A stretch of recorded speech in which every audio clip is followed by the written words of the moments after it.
अस्सलाम वालेकुम रहमतुल्लाह।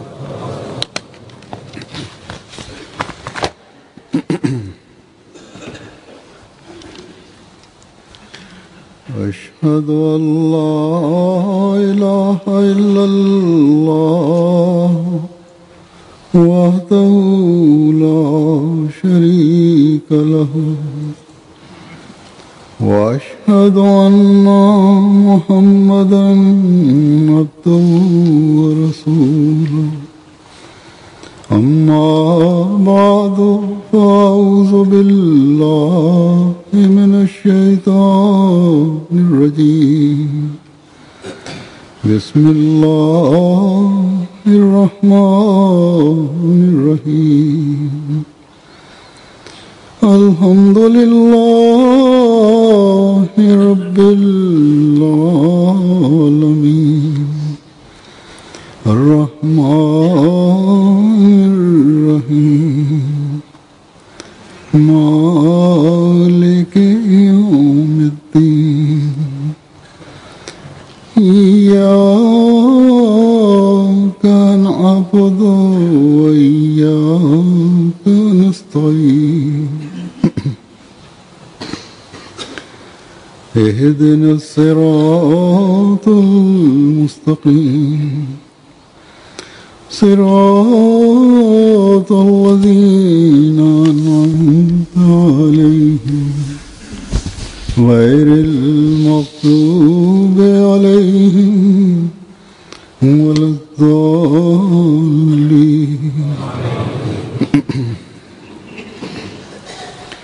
ومنهم من يقول ربنا آتنا في الدنيا حسنة وفي الآخرة حسنة وقنا عذاب النار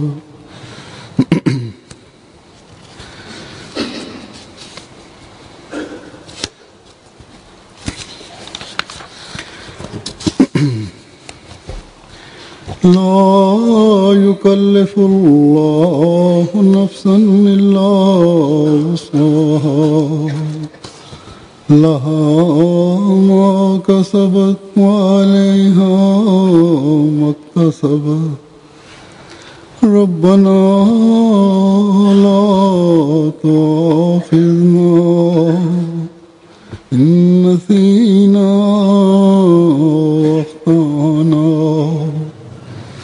ربنا ولا تحمل علينا إصرا كما حملته على الذين من قبلنا ربنا ولا تحملنا ما لا طاقة لنا به واعف عنا واغفر لنا وارحمنا أنت مولانا فانصرنا على القوم الكافرين। पहली आयत जो मैंने तिलावत की है उसका तर्जुमा है कि उन्हीं में से நான் ஓதிய முதல் வசனத்தின் பொருள், எங்கள் இறைவா, எங்களுக்கு இந்த உலகிலும் வெற்றியினை வழங்குவாயாக, மறுமையிலும் வெற்றியை வழங்குவாயாக, எங்களை நெருப்பின் தண்டனையிலிருந்து காப்பாற்றுவாயாக என்று அவர்களுள் சிலர் வேண்டுகின்றனர். இரண்டாவது வசனத்தின் பொருள், அல்லாஹ் எவனுக்கும் அவனுடைய தகுதிக்கு அப்பாற்பட்ட பொறுப்பை சுமத்துவதில்லை. அவன் சம்பாதித்த நன்மையானது அவனுக்கே, அவன் சம்பாதித்த தீமையானது அவனுக்கே. எங்கள் இறைவா, நாங்கள் மறந்துவிட்டாலோ தவறிழைத்தாலோ நீ எங்களை தண்டிக்காதிருப்பாயாக. எங்கள் இறைவா, எங்களுக்கு முன்னுள்ளவர்கள் மீது நீ பாரத்தை சுமத்தியது போன்று எங்கள் மீதும் நீ அதனை சுமத்தாதிருப்பாயாக. எங்கள் இறைவா, எங்களால் சுமக்க முடியாத பாரத்தை எங்கள் மீது சுமத்தாதிருப்பாயாக. எங்கள் குற்றங்களை மன்னிப்பாயாக, எங்களை பொறுத்தருள்வாயாக, எங்கள் மீது கருணை காட்டுவாயாக. நீயே எங்கள் எஜமானன். ஆகவே நிராகரிக்கும் கூட்டத்தினருக்கு எதிராக நீ எங்களுக்கு உதவி புரிவாயாக. இந்த 2 திருக்குரான் துவாக்கள் தொடர்பாக நான் சிலவற்றை எடுத்து கூறுவேன். ஆனால் அதற்கு முன்னதாக துவாவின் உண்மைத்துவம் யாது, அதன் தத்துவம் யாது ஆகியவை தொடர்பாக சிலவற்றை எடுத்து கூறுவேன். மேலும் ஹசரத் மசீமது அலைஹிஸ்ஸலாத்து வஸ்ஸலாம் அவர்களின் ஒரு மேற்கோளை வாசிக்கின்றேன். அவர்கள் கூறுகிறார்கள், கடினம் மற்றும் துன்பத்தின் போது இறைவனிடம் துவா கேட்கின்ற ஒருவர் அவனிடம் தனது கஷ்டத்திற்கான தீர்வை வேண்டுகிறார். அவர் துவாவை அதன் எல்லை வரைக்கும் கொண்டு செல்லும் நிபந்தனையை பூர்த்தி செய்தால் இறைவனிடமிருந்து மன நிம்மதியை பெறுகிறார். அவருக்கு அவர் வேண்டியது கிடைக்காவிட்டாலும் இறைவனிடமிருந்து வேறு விதமான திருப்தியும் மன அமைதியும் கிடைக்கிறது. அவர் ஒருபோதும் தோல்வியடைய மாட்டார். வெற்றி கிடைப்பது மட்டுமின்றி அவரது ஈமானின் நிலை உயர்கிறது, நம்பிக்கை வளர்கிறது. ஆனால் கஷ்டமான நேரங்களில் எவர் இறைவன் புறம் முகம் திருப்பவில்லையோ அவர் குருடராவார், குருடராக மரணிக்கின்றார். நமது இந்த விளக்கத்தில் தவறான சிந்தனையுடைய பலருக்கும் பதில் உள்ளது. அவர்கள் கூறுகின்றனர், பலர் ஈடுபாட்டுடன் துவா செய்கின்றனர், ஆனால் துவாவில் வெற்றி பெறுவதில்லை. அதாவது அவர்கள் விரும்புகின்ற குறிக்கோள் அவர்களுக்கு கிடைப்பதில்லை என்கின்றனர். இவர்களை ஒப்பிடுகையில் துவா மற்றும் இறைவனை மறுக்கும் ஒருவர் உள்ளார். அவர் துவா செய்கின்றவரை வென்று விடுகிறார், அவருக்காக எல்லாம் கிடைத்து விடுகிறது, பெரிய பெரிய வெற்றிகள் கிடைத்து விடுகின்றன என்று ஆட்சேபனை செய்பவர்கள் கூறுகின்றனர். எனவே நான் கூறியது போன்று துவாவின் குறிக்கோள் உண்மையான மன அமைதியும் ஆறுதலும் உண்மையான மன மகிழ்ச்சியும் அடைவதே ஆகும். வெளிப்படையாக பார்க்கும்போது அவர் வேண்டியது அவருக்கு கிடைக்கவில்லை. ஆனால் ஹசரத் மசீமது அலைஹிஸ்ஸலாத்து வஸ்ஸலாம் அவர்கள் கூறுகிறார்கள், துவாவை அதன் எல்லை வரை எட்ட வைக்க வேண்டும் என்பது இதன் முதல் நிபந்தனையாகும். எனவே உண்மையில் துவா செய்பவர் வெளிப்படையானவற்றை பார்ப்பதில்லை. தொலைநோக்கு பார்வையுடைய ஒரு மூமின் இறைவனின் தொடர்பை நன்கு அறிபவர் நான் கேட்டது எனக்கு கிடைத்ததா என்று பார்ப்பதில்லை. மாறாக மன நிம்மதியும் உண்மையான அமைதியும் பெறுகிறார். ஹசரத் மசீமது அலைஹிஸ்ஸலாத்து வஸ்ஸலாம் கூறுகின்றார்கள், நமது உண்மையான மகிழ்ச்சி துவாவின் மூலமாக நாம் வேண்டுவது நிறைவேறும் போதுதான் கிடைக்க முடியும் என்பது சரியல்ல. மாறாக நமது உண்மையான மன மகிழ்ச்சி எதில் உள்ளது என்று இறைவன் நன்கறிவான். முழுமையான துவா செய்த பிறகு அவன் நமக்கு அதை வழங்கிவிடுகிறான். துவா முழுமையாகவும் சரியாகவும் உண்மையாகவும் இறைவன் கூறியது போன்றும் இருந்தால் உண்மையான மன மகிழ்ச்சி எதில் உள்ளது என்று நன்கறிந்த இறைவன் அதை வழங்கிவிடுகிறான். உண்மையான மனப்பான்மையுடன் துவா செய்பவர் ஒருபோதும் இழப்பை பெறமாட்டார். உண்மையான மன மகிழ்ச்சி செல்வத்தாலோ அரசாட்சியாலோ ஆரோக்கியத்தாலோ கிடைக்க முடியாது. உண்மையான மன மகிழ்ச்சி இறைவனிடம் உள்ளது. அவர் அதை பெற்றுக்கொள்வார். அவன் அதை எந்த வகையில் வேண்டுமானாலும் தரலாம். ஆனால் அது முழுமையான துவாவினால் மட்டுமே கிடைக்க முடியும். இறைவன் நினைத்தால் ஒரு தூய நல்லடியாருக்கு அவர் பெரும் துன்பத்தில் இருக்கும் தருணத்தில் அளப்பரிய மன மகிழ்ச்சி கிடைத்து விடுகிறது.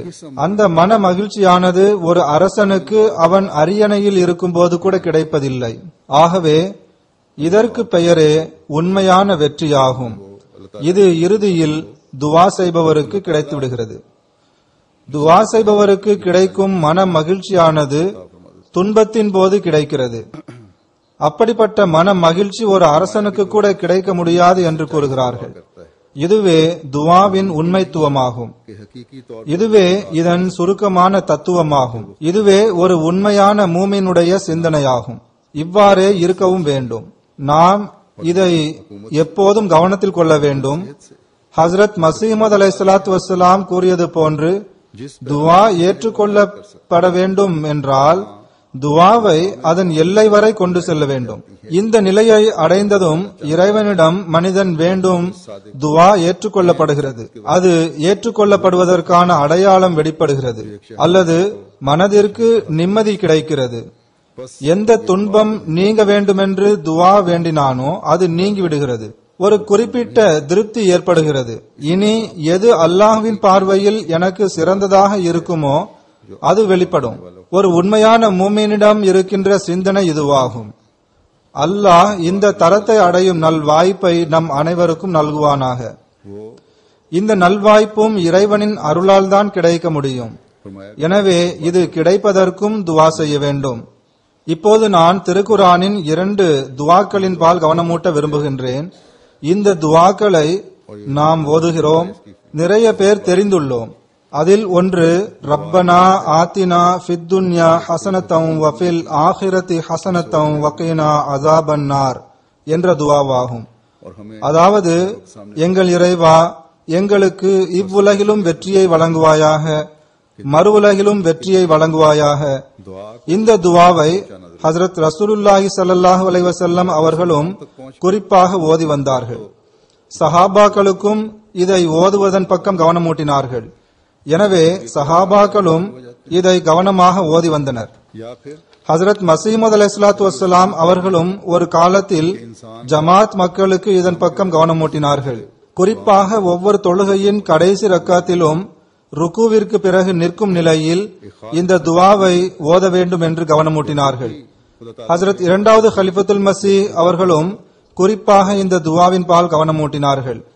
பல ஹுத்பாக்களில் ஜமாத் மக்களுக்கு இந்த துவாவை ஓதி வருமாறு கவனமூட்டினார்கள். இதன் சுருக்கமான விளக்கத்தையும் எடுத்துக் கூறியுள்ளார்கள். எனவே இந்த வகையில் இந்த துவாவிற்கு முக்கியத்துவம் உள்ளது. சொல்லப்போனால் இந்த துவா எல்லா காலத்திற்கும் எல்லா நேரத்திற்கும் உசித்தமானதாகும். ஆனால் இந்நாட்களில் உலகெங்கிலும் குழப்பம் உள்ள நிலையில் இந்த துவாவை குறிப்பாக நாம் ஓத வேண்டும். ஹசனா என்றால் நன்மை, பலன் தரக்கூடிய ஒன்று என்று பொருள். மேலும் தீங்கில்லாதது என்றும் பொருள். எல்லா வகையிலும் நல்ல விளைவுகளை தரக்கூடிய பணி அது அல்லாஹ் தாலாவின் விருப்பத்திற்கு ஏற்றதாக இருக்கிறதென்றால் அது ஹசனாவாகும். சில முஸ்லிம் நாடுகளில் அஹ்மதிகளாக இருக்கும் காரணத்தால் சில கஷ்டங்கள் ஏற்படுகின்றன. எனவே இந்த துவாவை குறிப்பாக செய்து வருவது அவசியமாகும். இறைவனின் எல்லா அருள்களிலிருந்தும் அஹ்மதிகளை பேரிழந்தவர்களாக ஆக்க வேண்டும் என்று எதிரிகள் விரும்புகின்றனர். இன்னும் உயிர் வாழும் உரிமையை கூட பிடுங்கிவிட விரும்புகின்றனர். இப்படிப்பட்ட சூழ்நிலையில் எங்கள் இறைவா, உலகவாதிகளின் எல்லா சூழ்ச்சிகளுக்கு எதிராகவும் எங்களை காப்பாயாக. எனது எல்லா வகையான ஹசனாவிலிருந்தும் எங்களை பேரிழந்தவர்களாக ஆக்க விரும்புகின்றனர். உனது அருளால் நாங்கள் இதை பெறக்கூடியவர்களாக ஆகிவிட வேண்டும். இவ்வுலகில் எங்களது செயல்களும் உனது விருப்பத்தை பெற்றதன் காரணமாக மறுமையில் எங்களுக்கு வெற்றியை வழங்கக்கூடியதாக அமையட்டுமாக.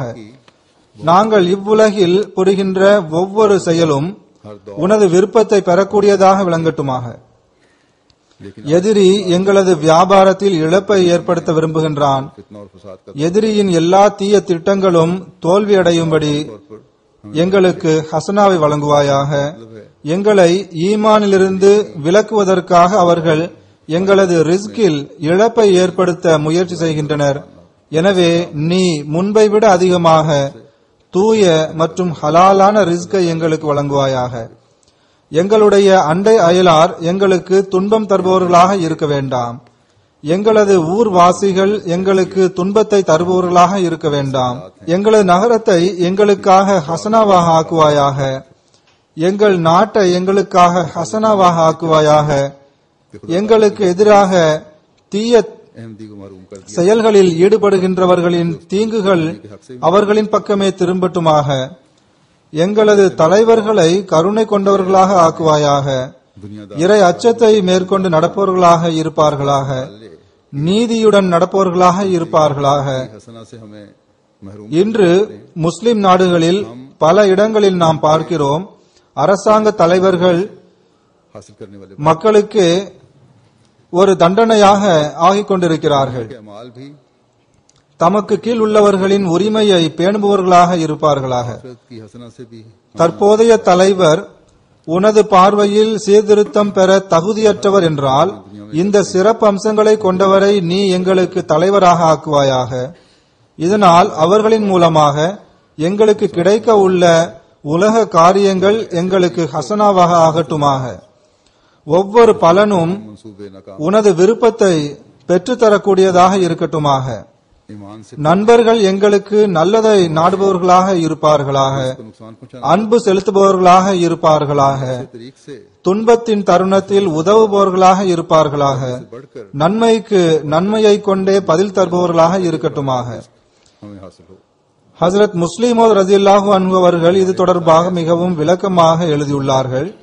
பாகிஸ்தானில் ஒரு பெரும் எண்ணிக்கையிலான மக்கள் மௌலவிகளை பின்பற்றி அஹ்மதிகளுக்கு இழப்பை ஏற்படுத்த முயற்சி செய்கின்றனர். ஆனால் हमारे शहरों को हमारे लिए हसन நட்புறவை பேணும் பாகிஸ்தானியர்களும் உள்ளனர். लिए हसना बना நாம் எல்லா பாகிஸ்தானிகளையும் कार्रवाइयां करने वालों குறை கூறிவிட முடியாது. அல்லது ஜமாத்திற்கு எதிர்ப்பு நிலவி வரும் நாடுகளில் எல்லாரையும் குறை கூறிவிட முடியாது. இவர்களில் நட்புறவை பேணுபவர்களும் உள்ளனர், நல்ல இயல்பு கொண்டவர்களும் உள்ளனர், அன்பானவர்களும் உள்ளனர். கடந்த சில நாட்களுக்கு முன் ஒரு அஹ்மதி எனக்கு பாகிஸ்தானிலிருந்து கடிதம் எழுதினார். அவர் கடந்த நாட்களில் கடத்தப்பட்டார். கடத்தியவர்கள் அவர்களிடம் ஒரு மிகப்பெரிய தொகையை வேண்டினார்கள். அதை உடனே ஏற்பாடு செய்வது முடியாததாக இருந்தது. அவருடைய சகோதரர் இதற்காக முயற்சி செய்து கொண்டிருந்தார். ஆனால் அவர்கள் கேட்ட தொகையை ஏற்பாடு செய்ய முடியவில்லை. तेरे नजदीक நீதிமன்றத்திற்கு செல்ல முடியாது என்று அவர்களுக்கு நன்றாக தெரியும். எனவே ஒரு குறிப்பிட்ட தொகையை இப்போது செலுத்திவிட்டு மீதமுள்ள தொகைக்கு ஜாமீன் கொடுங்கள் என்று கடத்தியவர்கள் கோரிக்கை வைத்தனர். அஹ்மதியின் ஜாமீனை ஏற்றுக்கொள்ள மாட்டோம் என்றும் கூறினர். அஹ்மதி அல்லாத ஒரு நபர் இவருக்காக ஜாமீன் கொடுத்துள்ளார். இதனால் அவர் விடுவிக்கப்பட்டார். அஹ்மதி அல்லாத அந்த நபர் தமது உயிரை பணயம் வைத்திருக்கிறார். இனி அந்த கடத்தல்காரர்கள் இவரிடமிருந்து அந்த தொகையை பெற்றுக்கொள்வர். இவ்வாறு அஹ்மதிகளுக்காக தியாகம் புரியக்கூடியவர்களும் உள்ளனர். இன்றைய சூழ்நிலையிலும் கூட நன்மை செய்யும் மக்கள் அங்கு உள்ளனர். நட்பிற்கான உரிமையை நிறைவேற்றுபவர்களும் உள்ளனர். அவர்கள் தீவிரவாதிகளுக்கும் முல்லாக்களுக்கும் எதிராக உள்ளனர். நல்ல நண்பர்கள் கிடைப்பதும் உலக ஹசனாக்களில் ஒன்றாகும். या இவ்வாறு நான் ஒரு ரிப்போர்ட்டை படித்தேன். மாலியில் நமது ரேடியோ நிலையங்கள் புதிதாக நிறுவப்பட்டுள்ளன. இதன் மூலம் நமது தப்லீக் மிகவும் பெரிய அளவில் நடந்து வருகிறது. ऐसे लोग हैं இதை கேட்டு சில எதிரி ஆலிம்கள் அஹ்மதியத்தின் பிரச்சாரத்தை தடுப்பதற்காக அரபு நாடுகளிலிருந்து உதவி பெற்று முடிந்த அளவு இழப்பை ஏற்படுத்த முயற்சி செய்கின்றனர். இவ்வாறான மௌலவிகள் நமது மௌலவிகளுக்கு மிரட்டல் விடுப்பதும் உண்டு. पाकिस्तान में போனில் நாங்கள் இதை செய்து விடுவோம், அதை செய்து விடுவோம் என்று மிரட்டுகின்றனர்.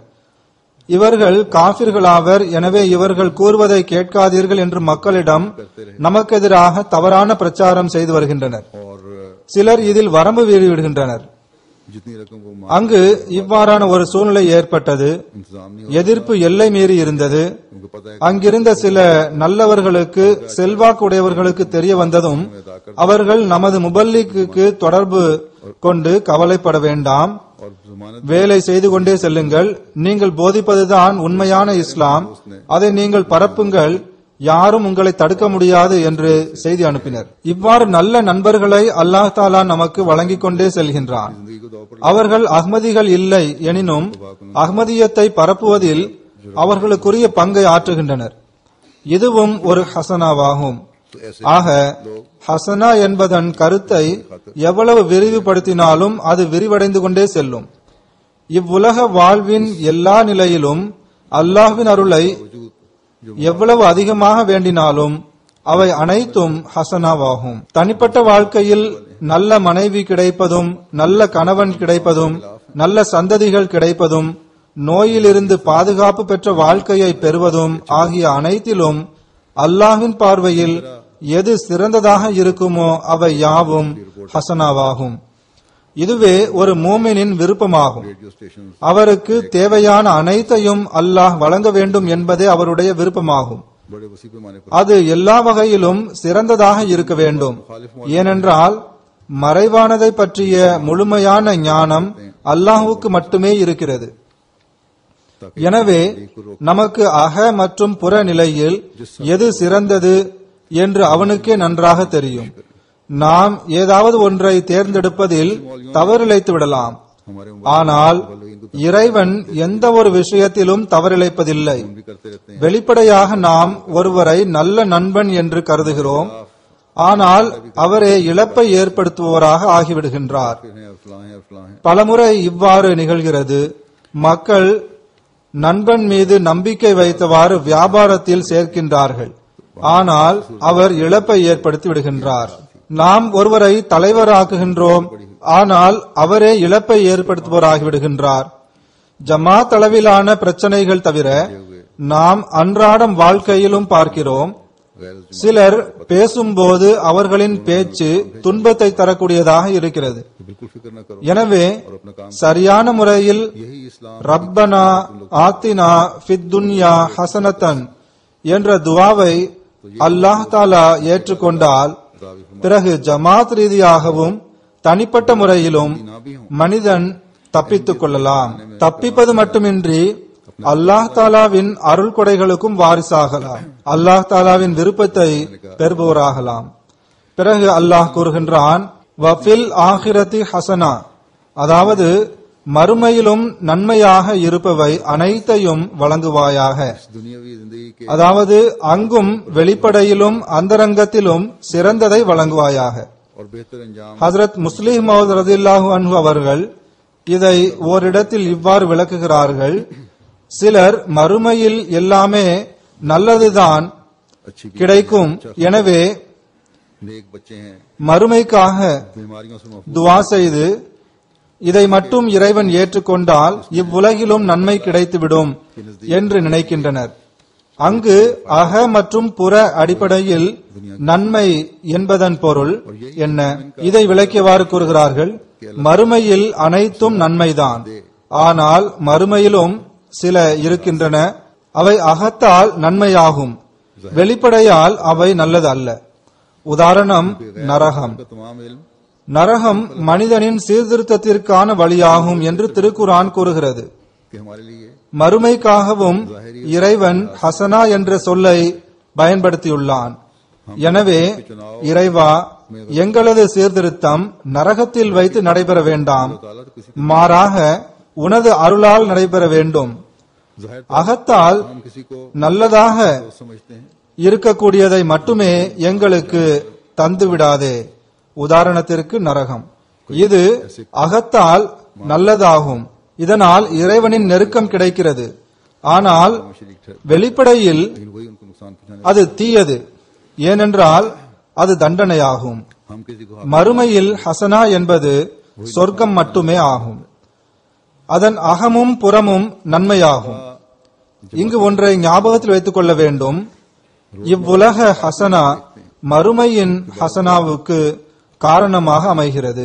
இவ்வுலகில் அகமும் புறமும் நல்லதாக இருக்கின்ற ஒன்று அல்லாஹ்வின் நெருக்கத்தை பெற்றுத் தருகின்றது. ஹஜ்ரத் மசீமது அலைஹிஸ்ஸலாத்து வஸ்ஸலாம் ஓரிடத்தில் கூறுகின்றார்கள், இவ்வுலகில் மனிதன் மகிழ்ச்சி அடைய 2 அம்சங்கள் அவனுக்கு தேவை. உலகின் வாழ்க்கை மற்றும் அதில் ஏற்படுகின்ற சோதனைகள், துன்பங்கள், துயரங்கள் ஆகியவற்றிலிருந்து பாதுகாப்பாக இருப்பதும், இரண்டாவது தீமைகளும் ஆன்மீக நோயுமாகும். இவை மனிதனை இறைவனை விட்டு விலக்கி விடுகின்றன.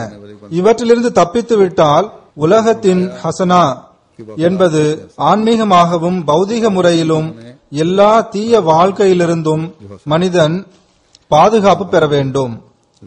ஹுலிகல் இன்சானு ஸஈஃபா, அதாவது மனிதன் பலவீனமாக படைக்கப்பட்டுள்ளான். ஒரு நகத்தில் வலி ஏற்பட்டு விட்டால் கூட வாழ்க்கை கடினமாகி விடுகின்றது.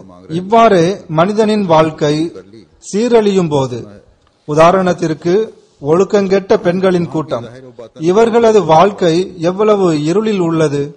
விலங்குகளை போன்ற வாழ்க்கையாகும் அது. அவர்களுக்கு இறைவன் மற்றும் இறுதி நாள் தெரியாது. இறைவன் இம்மை மற்றும் மறுமை ஆகிய இரண்டிலும் நன்மையை தர வேண்டும். ஃபில் ஆஹிரதி ஹசனா என்பதும் இவ்வுலகத்தின் ஹசனாவின் கனியாகும். இவ்வுலக ஹசனா மனிதனுக்கு கிடைத்துவிட்டால் நற்செயல்கள் மறுமைக்காக உள்ளன. இவ்வுலக ஹசனாவை ஏன் வேண்ட வேண்டும்? மறுமையின் நன்மையை வேண்டினால் போதும் என்று மக்கள் கூறுகின்றனர். तुम ये दुआ करो ஆரோக்கியம் போன்றவை हमारी इस மூலம் மனிதனுக்கு நிம்மதி கிடைக்கின்றது. இதன் மூலம்தான் அவர் மறுமைக்காக ஏதாவது செய்ய முடியும். எனவே இவ்வுலகத்தை மறுமையின் வயல் என்று அழைப்பார்கள். இங்கு விதைப்பதை அங்கு சென்று அறுப்பீர்கள். உண்மையில் இறைவன் இவ்வுலகில் கண்ணியம், சுகம், சந்ததிகள் ஆகியவற்றை வழங்கினால், அவருக்கு சிறந்த செயல்கள் இருந்தால் அவருடைய மறுமையும் சிறப்பானதாக இருக்கும் என்று எதிர்பார்க்கலாம். இந்த வசனத்தின் இறுதியில் அல்லாஹ் தாலா வக்கினா அஸாபன்னார் என்று துவா செய்யுமாறு கூறுகின்றான். இதில் மறுமையின் நெருப்பின் பக்கம் மட்டும் கவனமூட்டவில்லை, மாறாக இவ்வுலகின் நெருப்பிலிருந்தும் பாதுகாப்பு பெறுமாறு கவனமூட்டியுள்ளான். இவ்வுலகிலும் நெருப்பு உள்ளது. இந்த வசனத்தில் இம்மை மற்றும் மறுமை ஆகிய இரண்டு நெருப்பிலிருந்தும் பாதுகாப்பு பெறுமாறு அறிவுறுத்துகின்றான். உலகத்தின் நெருப்பின் தண்டனையும் பல்வேறு வகைப்படுகின்றது. அவை இன்னல்களும் துன்பங்களும் ஆகும். அல்லாஹ் நாடினால் இவை தண்டனை ஆவதற்கு பதிலாக ஹசனாவாகி விடுகின்றன. நான் ஏற்கனவே கூறியது போன்று இவ்வுலகில் நெருப்பின் தண்டனைக்கு ஓர் உதாரணம் இன்றைய நாட்களில் சில நாடுகளில் காணப்படும் மோசமான நிலைகளாகும்.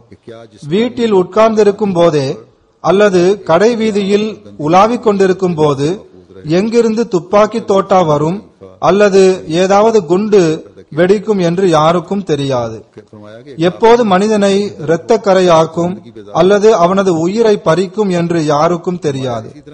பல உயிர்கள் இவ்வாறு அழிகின்றன. அஸாபன்னார் என்று ஒருவர் துவா செய்தால், இவ்வாறாக நம்முடைய அமல்கள் இருக்கும்போது அல்லது இப்படி வாழ்க்கை இருக்கும்போது அல்லாஹ் தாலா இந்த துவாவை ஏற்றுக்கொண்டவாறு இவற்றிலிருந்து காப்பாற்றி விடுகின்றான். தீவிரவாதிகள் இன்றைய நாட்களில் மாபெரும் தீங்குகளை இழைக்கின்றனர். அவற்றிலிருந்து பாதுகாப்பு பெறுவதற்கும் இந்த துவா அவசியமானதாகும். கடந்த நாட்களில் நமது ஒரு சகோதரர், வாலிப பருவத்தை உடையவர், 40 அல்லது 45 வயது ஆகின்றது, கராச்சியில் அவர் ஏதோ பொருள் வாங்குவதற்காக வீட்டிலிருந்து வெளியே சென்றார். அவர் சென்று 2-4 நிமிடத்திற்குள் அங்கு ஒரு குண்டு வெடித்தது. கடந்த சில தினங்களுக்கு முன் வெடித்த இந்த குண்டு வெடிப்பில் 50 பேர் இறந்துள்ளனர். அதில் இவரும் ஒருவராவார். இவர் ஷஹீதாகியுள்ளார். இந்த தீவிரவாதிகள் ஆங்காங்கே நெருப்பை வைத்துள்ளனர். இவர்களின் தண்டனையிலிருந்து பாதுகாப்பு பெற அல்லாஹ்விடம் அதிகமாக துவா செய்வது அவசியமாகும். எப்போது எங்கு என்ன நடக்கும் என்பது அல்லாஹ்வுக்கு மட்டுமே நன்கு தெரியும். எனவே அவனிடமே மனிதன் வேண்ட வேண்டும். நான் வீட்டில் இருப்பதும் வெளியே செல்வதும் உன் அருளால் எனக்கு ஹசனாவாக ஆகிவிட வேண்டும். இந்த தண்டனைகளிலிருந்து என்னை காப்பாயாக. இவ்வாறு இறுதி நாளின் தண்டனையிலிருந்தும் என்னை காப்பாயாக. ஹஜ்ரத் மசீஹ் அலைஹிஸ்ஸலாத்து வஸ்ஸலாம் அவர்களின் ஒரு மேற்கோளை வாசிக்கின்றேன். அவர்கள் கூறுகின்றார்கள், யாருக்கு எல்லா வழிகளும் அடைபட்டுள்ளதோ அவருக்குத்தான் துவாவின் தேவை ஏற்படுகின்றது. இறைவன் ஒருவனை தவிர வேறு எந்த வழியும் இல்லாமல் தவிப்பவரின் உள்ளத்திலிருந்துதான் துவா எழுகின்றது. கடந்த ஹுத்பாவிற்கு முந்தைய ஹுத்பாவில் நான் ஹஜ்ரத் முஸ்லிம் மௌத் ரலியல்லாஹு அன்ஹு அவர்களின் ஒரு மேற்கோளை ஆதாரம் காட்டி இந்த கருத்தை சற்று விரிவாக எடுத்துரைத்தேன். இங்கு ஹஜ்ரத் மஸீஹ் மவ்ஊத் அலைஹிஸ்ஸலாத்து வஸ்ஸலாம் அவர்கள் கூறுகின்றார்கள், எல்லா வழிகளும் அடைபட்டு தவிப்பவருக்குத்தான் துவாவின் அவசியம் ஏற்படுகிறது. மேலும் இறைவன் ஒருவனை தவிர வேறு எந்த வழியும் இல்லாதவருடைய உள்ளத்திலிருந்துதான் துவா எழுகிறது. ரப்பனா ஆத்தினா ஃபித் துன்யா என்று துவா செய்வது இறைவனை மட்டும் தமது ரப்பாக நம்பியவர்கள் செய்யும் துவாவாகும். அவர்களின் ரப்புக்கு முன்னால் ஏனைய அனைத்து பொய் தெய்வங்களும் ஒன்றுமற்றவையாகும் என்று அவர்கள் அறிவார்கள். நெருப்பு என்பது கியாமத்தில் கிடைக்கும் நெருப்பு மட்டுமாகாது. மாறாக உலகிலும் ஒருவர் நீண்ட ஆயுளை வாழும்போது உலகில் ஆயிரக்கணக்கான நெருப்புகளை அவர் காண்பார். பல வகையான நெருப்பு உலகில் உள்ளது. என்று அனுபவசாலிகளுக்கு நன்றாக தெரியும். பல்வேறு தண்டனைகள் அச்சம், பசி, பட்டினி, நோய், தோல்விகள், அவமானங்களும் வீழ்ச்சியும் ஏற்பட்டுவிட வாய்ப்பு, ஆயிரக்கணக்கான துன்பங்கள், சந்ததிகள் மற்றும் மனைவி தொடர்பான கஷ்டங்கள், உறவினர்களுடன் தொடர்புகளில் ஏற்படும் சிக்கல்கள் ஆகிய அனைத்தும் நெருப்புகளாகும். எல்லா வகையான நெருப்புகளிலிருந்தும் எங்களை காப்பாயாக என்று ஒரு மூமின் துவா செய்கின்றார். மனித வாழ்க்கையை கசப்பாக்கிவிடும் நெருப்பிலிருந்து எங்களை காப்பாயாக என்று துவா செய்கின்றார். இரண்டாவது துவாவும் நமக்கு மிகவும் அவசியமானதாகும். அது மிகவும் முக்கியத்துவம் வாய்ந்ததும் ஆகும். அது சூரா பக்ராவின் கடைசி வசனமாகும். அதை நான் தொடக்கத்தில் ஓதினேன். அதில் அல்லாஹ் தாலா நமக்கு கவனமூட்டியுள்ளான். அதாவது, ரப்பனா லா துஆஹிஸ்னா இன் நசீனா அவ் அக்தானா. அதாவது, எங்கள் இறைவா, நாங்கள் மறந்தாலோ அல்லது நாங்கள் தவறிழைத்தாலோ எங்களை நீ தண்டனையால் பிடிக்காதிருப்பாயாக. மறத்தல் என்பது ஒரு முக்கியமான வேலையை செய்ய வேண்டியது அவசியமாகும். ஆனால் அதை செய்யாமல் இருப்பது என்பதாகும். ஒன்று, வேண்டுமென்றே அதை விடவில்லை, மாறாக மறந்துவிட்டோம் என்பதாகும். இரண்டாவது, இந்த வேலையை குறித்த நேரத்தில் செய்யவில்லை என்றால் அது நமக்கு எவ்வளவு முக்கியத்துவம் வாய்ந்தது என்பதை நாம் உணரவில்லை. எனவே பரவாயில்லை, செய்யாவிட்டால் என்ன, இது ஒரு சாதாரண வேலைதானே என்று நினைப்பது. ஆகவே அல்லாஹ் தாலாவிடம் துவா செய்ய வேண்டும். மறதியாக இருந்து விடுவதை விட்டும் தவறிழைப்பதை விட்டும் எங்களை காப்பாயாக என்று கேட்க வேண்டும். ஆனால் சில சமயம் இவ்வாறும் ஆகிவிடுகின்றது. அதாவது, ஒரு வேலை அது முக்கியமானதாகும். ஆனால் எது முக்கியமானது எது முக்கியம் இல்லாதது என்று மனிதனுக்கு தெரியாது. அதை செய்யாமல் இருப்பதால் நமது ஆன்மீக வாழ்வில் பாதிப்பு ஏற்படும் அல்லது இறைவனுடன் நமக்கு உள்ள தொடர்பில் அது வேறுபாட்டை ஏற்படுத்திவிடும் என்பது மனிதனுக்கு தெரியாது. எனவே அல்லாஹ்வே, இவ்வாறு தவறு செய்வதை விட்டு எங்களை காப்பாயாக. இரண்டாவது, இவ்வாறான தவறுகளை நாங்கள் செய்திருந்தால் அதற்காக எங்களை பிடிக்காதிருப்பாயாக. அவ்வாறே ஏதாவது ஒரு காரியத்தை தவறாக செய்ததன் விளைவாக அல்லது செய்யக்கூடாத காரியத்தை செய்துவிட்டால் அதற்காக எங்களை நீ பிடிக்காதே, எங்களுக்கு தண்டனை வழங்கி விடாதிருப்பாயாக. மேலும் எங்களுடைய குற்றங்களை மன்னிப்பாயாக. அதை மன்னித்து அதன் தீய விளைவுகளிலிருந்தும் உனது கோபத்திலிருந்தும் எங்களை காப்பாயாக. ஆனால் நாம் வேண்டுமென்றே தெரிந்து கொண்டு தவறான காரியத்தை செய்து கொண்டே இருந்தால் அல்லது தவறான முறையில் செய்து கொண்டே இருந்தால், நம்மை சீர்திருத்த முயற்சியே செய்யாமல் இருந்த நிலையில் இந்த துவாவையும் செய்து கொண்டே இருந்தால் பிறகு இது துவா ஆகாது. மாறாக இது அல்லாஹுடனும் துவாவுடனும் கேலி செய்யும் காரியமாகிவிடும். எனவே துவாக்கள் சிறந்த விளைவுகளுக்காக செய்யப்படுகின்றது, இறைவனை சோதிப்பதற்காக அல்ல. எனவே நமது செயல் எங்கு சரியானதாக இருக்குமோ அங்குதான் நமது துவாவும் உண்மையான துவாவாகும். அதுவும் ஹஜ்ரத் மசீமது அலைஹிஸ்ஸலாத்து வஸ்ஸலாம் அவர்கள் கூறியது போன்று அதன் முழுமை வரை அதை கொண்டு செல்ல வேண்டும். அதன் பிறகு அல்லாஹ் தாலா கூறுகின்றான், ரப்பனா வலா தஹ்மில் அலைனா இஸ்ரன் கமா ஹமல்தஹு அலல்லதீன மின் கப்லினா. அதாவது, முந்தையவர்களின் மீது சுமத்தப்பட்ட சுமையை போன்று எங்கள் மீது அதை சுமத்தாதிருப்பாயாக. இதன் காரணமாக அவர்களுக்கு தண்டனை கிடைத்தது. இங்கு ஒன்றை ஞாபகத்தில் வைத்துக் கொள்ள வேண்டும். தொழுகைகளை நிறைவேற்றுதல் அல்லது திருக்குரான் ஓதுதல் ஆகியவற்றை குறித்து இது சக்திக்கு அப்பாற்பட்ட சுமை என்று இங்கு கூறவில்லை. இறைவன் முன்னதாகவே லா யுகல்லிஃபுல்லாஹு நஃப்ஸன் இல்லா வுஸ்ஆஹா என்று கூறிவிட்டான்.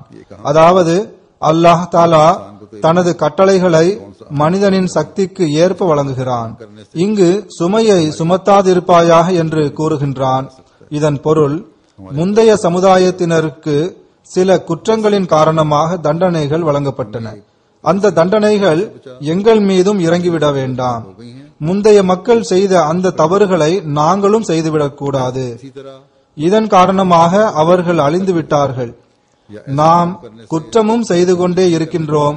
நமக்கு முன்னால் இருந்தவர்களுக்கு கிடைத்த தண்டனையும் நமக்கு கிடைக்கக்கூடாது என்றால் இது நடக்காது. இது அல்லாஹ்வின் பொதுவான சட்டத்திற்கு மாற்றமானதாகும். எனவே துவாவும் அத்துடன் தீமைகளை விட்டு விலகி இருப்பதற்கான முயற்சியும் மனிதனை தண்டனையிலிருந்து காப்பாற்றுகின்றது. முந்தைய மக்களின் தவறுகளின் காரணமாக அவர்களின் உரிமையை கவனத்தில் கொள்ளாத அரசாங்கம் அவர்கள் மீது ஆதிக்கம் செலுத்துமாறு செய்யப்பட்டது. எனவே எங்களுக்கு தண்டனையாக ஆகிவிடும் ஆட்சியாளர்களை விட்டும் எங்களை காப்பாயாக.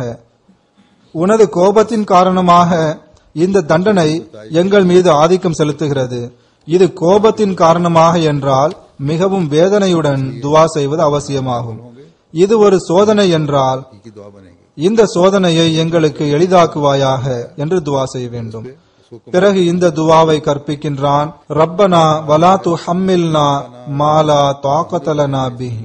சில நேரம் பிறருடைய தண்டனையின் விளைவும் மனிதனுக்கு ஏற்படுகிறது. ஏதாவது ஒரு வகையில் அதன் பாதிப்பு ஏற்படுகிறது.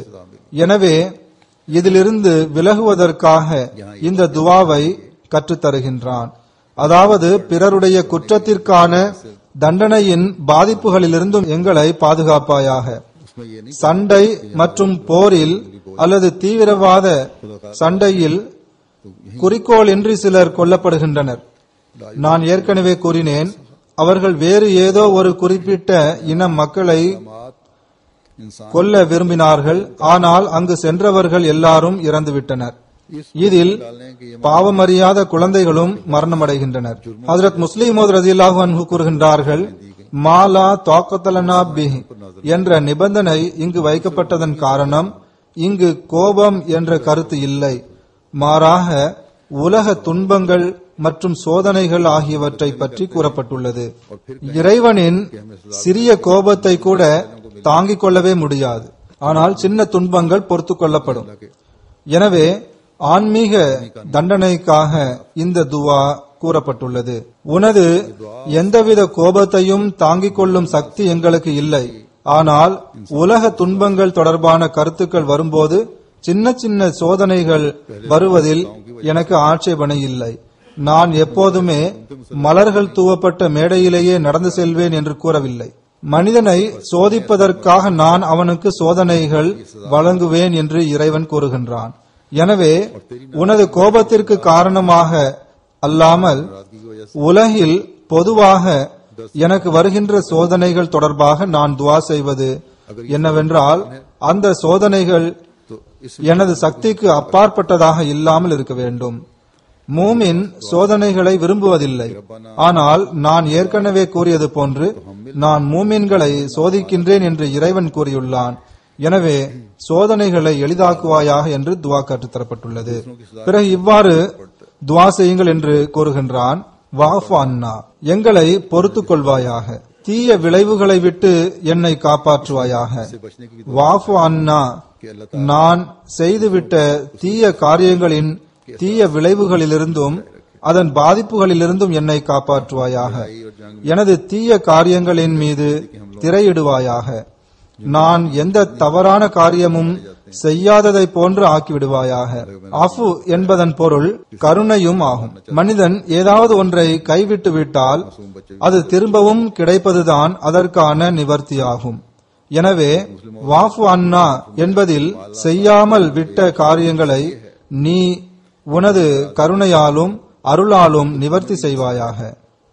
வர்ஹம்னா, அதாவது நான் செய்த தவறுகள் மற்றும் எனது முன்னேற்றத்தின் பாதையில் அது தடையாகும் அல்லது என் காரணமாக ஜமாத்தின் முன்னேற்றம் பாதிக்கப்படாமல் ஃபக்ஃபிர் லனா என்பதில் செய்யாமல் விட்ட காரியங்களை நீ உனது கருணையாலும் அருளாலும் நிவர்த்தி செய்வாயாக. வர்ஹம்னா, அதாவது நான் செய்த தவறுகள் மற்றும் எனது முன்னேற்றத்தின் பாதையில் அது தடையாகும் அல்லது என் காரணமாக ஜமாத்தின் முன்னேற்றம் பாதிக்கப்படலாம் என்றால் எனது தவறுகளுக்காக என் மீது கருணை காட்டுவாயாக. முன்னேற்றத்தின் வழியில் உள்ள எல்லா தடைகளையும் அகற்றுவாயாக. அந்த மௌலானா, நீயே எங்களது எஜமானன் ஆவாய். மக்கள் எங்களது பலவீனங்களை உன்னை நோக்கி சுட்டிக்காட்டுவார்கள். இன்று உலகில் ஒரு ஜமாத்தாக உள்ளோம் என்று நாம் மட்டுமே வாதம் புரிகின்றோம். ஒரு தனிநபர் ஏதாவது ஒரு தவறான காரியம் செய்தால் அதன் ஒட்டுமொத்த பாதிப்பும் சில நேரம் ஜமாத்தின் மீது ஏற்படுகிறது. எனவே இறைவா, மக்களோ எங்களுடைய பலவீனங்களை உன் மீது சுமத்துவார்கள். இது இறைவனின் ஜமாத் என்று வாதம் புரிகிறது. இதற்கும் பிற ஜமாத்துகளை போன்று துன்பங்கள் ஏற்படுகின்றன, தண்டனையும் கிடைக்கின்றது என்று மக்கள் கூறுவர். எனவே எங்கள் எஜமானன் நீயே ஆவாய். நீ எங்கள் மீது கருணை காட்டுவாயாக. எங்கள் பலவீனங்கள் யாவும் உன் மீது சுமத்தப்படும். இது இவர்களது வெறும் வாய் பேச்சாகும். இறைவனுடன் இவர்களுக்கு எந்த தொடர்பும் இல்லை என்று மக்கள் கூறுவதால் நாங்கள் செய்கின்ற தப்லீக் பணிகளில் தடைகள் ஏற்படலாம், அது பாதிக்கலாம். இதனால் சிலர் நேர்வழியிலிருந்து பேரெழுந்தவர்களாக ஆகிவிடக்கூடும். எனவே நாங்கள் உன்னிடம் கருணையை வேண்டுகிறோம். எமது தவறுகளையும் குற்றங்களையும் ஒப்புக்கொள்கின்றோம். உன்னிடம் மன்னிப்பை வேண்டுகிறோம். ஃபன்சுர்னா அலல் கௌமில் காஃபிரீன். எனவே உனது சிறப்பிற்குரிய பார்வையை எங்கள் மீது செலுத்தியவாறு எங்களுக்கு காபிர்களின் சமுதாயத்தினர் மீது வெற்றியை வழங்குவாயாக. உனது பெயரையும் உனது தூது செய்தியையும் நாங்கள் உலகில் பரப்புவோர்களாக இருக்க வேண்டும். இன்றைய நாட்களில் முஸ்லிம் அல்லாதவர்களோ அல்லது இறைவனை ஏற்றுக்கொள்ளாதவர்கள் மட்டுமோ இஸ்லாத்திற்கு எதிராக பேசவில்லை. மாறாக முஸ்லிம்களில் கூட ஒரு பிரிவினர் தப்லீகின் பணிகளில் தடையை ஏற்படுத்துகின்றனர். முஸ்லிம்களில் பெரும்பாலார் இஸ்லாத்தின் பெயரை கெடுக்கின்றனர். முஸ்லிம் அல்லாதவர்கள் மத்தியில் நமது தப்லீகில் தடையாக உள்ளனர். தீவிரவாதத்தின் சில கூட்டங்கள் இஸ்லாத்தின் பெயரால் உருவாகியுள்ளன. இவர்கள் முன்வைக்கும் தீவிரவாத இஸ்லாத்தின் விளைவாக நமது தப்லீகில் பாதிப்பு ஏற்படுகிறது. அல்லாஹ் தாலாவிடம் ஒரு குறிப்பிட்ட ஈடுபாட்டுடன் இந்த வகையிலும் துவா செய்வது அவசியமாகும். பிறகு துவாவில் ஹஜ்ரத் மசீமது அலைஹிஸ்ஸலாத்து வஸ்ஸலாம் அவர்களுக்கு வந்த இல்ஹாமிய துவா, ரப்பி குல்லு ஷைஇன் ஹாதிமுக ரப்பி ஃபஹ்ஃபஸ்னி வன்சுர்னி வர்ஹம்னி. அல்லாஹ் தாலா நம்மை அவனது பாதுகாவலில் வைப்பானாக, நமக்கு உதவி புரிவானாக, நம் மீது கருணை காட்டுவானாக, இவ்வுலக மற்றும் மறுமையின் ஹசனாவை வழங்கிக் கொண்டே செல்வானாக. இன்றைய நாட்களில் இந்த துவாவும் அதிகமாக செய்ய வேண்டும். எனக்கும் இந்த துவாவின்பால் குறிப்பாக கவனமூட்டப்பட்டிருக்கிறது. எனவே இந்த துவாவை குறிப்பாக எல்லா அஹ்மதிகளும் செய்து வர வேண்டும்.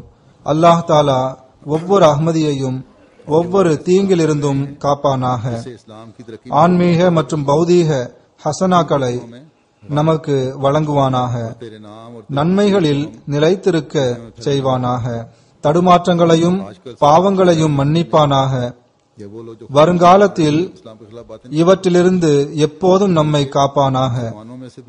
பாகிஸ்தானின் அஹ்மதிகளுக்கு நான் குறிப்பாக கூறுகிறேன், நீங்கள் உங்களை ஆய்வு செய்தவாறு இதன்பால் குறிப்பாக கவனம் செலுத்துங்கள். உங்களது தொழுகைகளில் இந்த துவாக்களுக்கு குறிப்பான இடமளியுங்கள். ஒவ்வொரு அஹ்மதியும் துவாவின் ஆன்மாவை தம்மில் உருவாக்க வேண்டும்.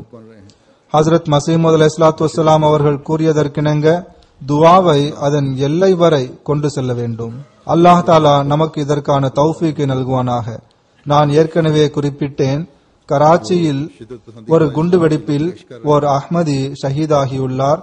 மேலும் ஜமாத்தின் ஒரு நீண்டகால தொண்டர் ஒருவரும் வஃபாத்தாகியுள்ளார். இவ்விருவரின் ஜனாசா காயிப் தொழுகையை நான் ஜும்மாவிற்கு பிறகு தொழ வைப்பேன். இவர்களை பற்றிய சிறிய குறிப்பையும் நான் எடுத்துக் கூறுகின்றேன். ஷஹீதானவருடைய பெயர் மதிப்பிற்குரிய முபஷிர் அஹ்மத் அப்பாசி ஆகும். இவர் நாதிர் பக்ஷ் அப்பாசி சாஹிபின் மகன் ஆவார். மார்ச் 3, 2013 இவர் ஷஹீதானார். முபஷிர் அஹ்மத் அப்பாசி சாஹிப் அவர்களுடைய குடும்பத்தில் இவரது கொள்ளு தாத்தா மதிப்பிற்குரிய துவங்கர் அலி அப்பாசி சாஹிப், இவர்கள் மூலமாக அஹ்மதியத் கிடைத்தது. இவர்கள் ஹஜ்ரத் மசீமது அலைஹிஸ்ஸலாத்து வஸ்ஸலாம் அவர்களின் கைகளில் பையத் செய்தார்கள். இவரது குடும்பம் அலிப்பூர், கிடா உத்தரப்பிரதேச மாநிலம், இந்தியாவைச் சேர்ந்தது. இவரது குடும்பத்தில் இவருடைய 2 மாமா முகமது சாதிக் ஆரிஃப் சாஹிப் மற்றும் முகமது யூசுப் சாஹிப் குஜராத்தி ஆகியவர்கள் காதியானில் தர்வேஷாக இருந்தனர். இவரது தாத்தா இந்திய காவல்துறையில் பணிபுரிந்தார். ஓய்வு பெற்ற பின் வாழ்க்கையை அர்ப்பணித்தார். காதியானில் பைத்துல் மால் இன்ஸ்பெக்டராக இருந்து பணிபுரிந்தார். முபஷிர் அஹமது அப்பாசி சாஹிப் ஷஹீத் 1968 குஜ்ரான்வாலாவில் பிறந்தார்கள். இவரது வயது 45 ஆகும். வேலைக்காக 1982 கராச்சி சென்றார்கள். ஷஹாதத்தின் போது கராச்சியின் ஒரு கார்மெண்ட் ஃபேக்டரியில் பணிபுரிந்து வந்தார். மார்ச் 3 மாலையில் மக்ரிப் வேளையில் கராச்சியில் உள்ள அப்பாஸ் டவுனில் ஒரு குண்டுவெடிப்பு நிகழ்ந்தது. இதன் விளைவாக 50க்கும் மேற்பட்டோர் உயிரிழந்தனர், பலர் காயமடைந்தனர். இவரது வீடு அப்பாஸ் டவுனில் உள்ளது. சம்பவம் நடப்பதற்கு 5 நிமிடங்களுக்கு முன்புதான் இவர் சில மருந்துகள் வாங்குவதற்காக வீட்டிலிருந்து சென்றார்கள். குண்டு வெடிப்பில் சிக்கிக் கொண்டார்கள். முபஷிர் அப்பாசி சாஹிப் குண்டு வெடிப்பிற்கு மிக அருகில் இருந்தார்கள். சம்பவ இடத்திலேயே ஷஹீதாகிவிட்டார்கள். தொடக்கத்தில் இவர் காணாமல் போய்விட்டதாக தகவல் கிடைத்தது. பிறகு டெலிபோன் மூலமாக தகவல் அறிந்து சென்று பார்த்த பின்னர் அடையாளம் தெரிந்தது. முபஷிர் அப்பாசி சாஹிப் மிகவும் நல்ல இயல்பு கொண்டவர். குழந்தைகளுடனும் மனைவியுடனும் சகோதர சகோதரிகளுடனும் நல்ல முறையில் நடந்து கொள்பவர் ஆவார். இவரது மனைவி மற்றும் ஒரு மகள் ஹதீஜா முபஷிர் 12 வயது, மகன் நாதிர் பக்ஷ் 10 வயது ஆகியவர்கள் உள்ளனர். இது தவிர 3 சகோதர சகோதரிகளும் உள்ளனர். 2வது ஜனாசா ஜமாத்தின் நீண்டகால தொண்டர் மதிப்பிற்குரிய டாக்டர் சையத் சுல்தான் முகமது ஷாஹித் சாஹிப் அவர்கள் இவர்களுடைய ஜனாசாவாகும். இவர் மார்ச் 3, 2013 அன்று 90 வயதில் வஃபாத்தாகியுள்ளார்கள். இன்னா லில்லாஹி வ இன்னா இலைஹி ராஜிஊன். இவர் அக்டோபர் 16, 1923 அன்று ஷாமஸ்கின் ஷேகுபுரா மாவட்டத்தில் பிறந்தார். இவரது தந்தை ஹசரத் சையத் சர்தார் அஹ்மத் சாஹிப் ஹசரத் மசீமது அலைஹிஸ்ஸலாத்து வஸ்ஸலாம் அவர்களின் சஹாபி ஆவார். இவர் மர்ஹூமை பிறப்பதற்கு முன்பாகவே வக்ஃப் செய்திருந்தார். இவர் லாகூரில் இஸ்லாமிய கல்லூரியில் பிஎஸ்சி படித்த பிறகு 1940 அலிகட் முஸ்லிம் யூனிவர்சிட்டியில் எம்எஸ்சி கெமிஸ்ட்ரியில் தேர்வு எழுதி வெற்றி பெற்றார்.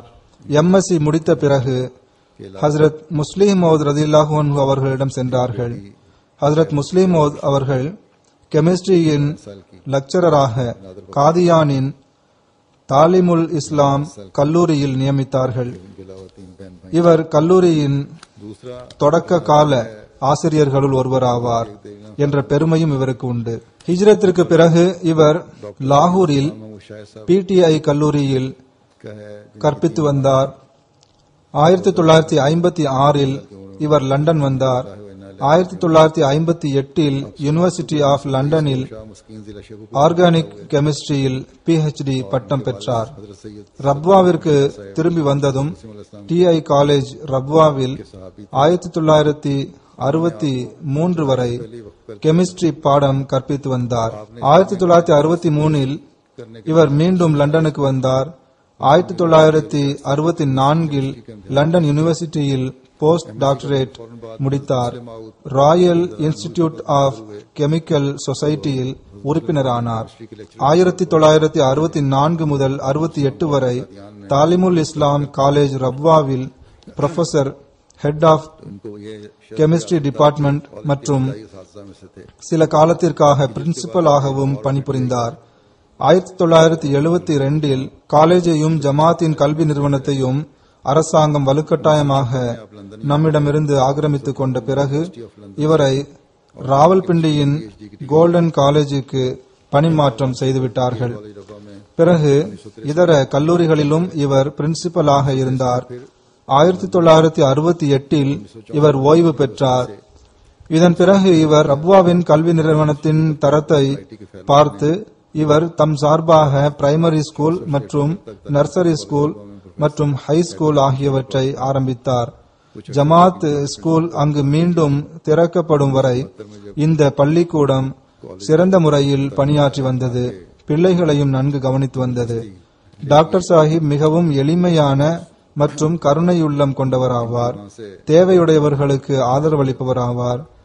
கல்வி பயில முடியாதவர்களுக்கு கல்வி உதவி செய்து வந்தார்.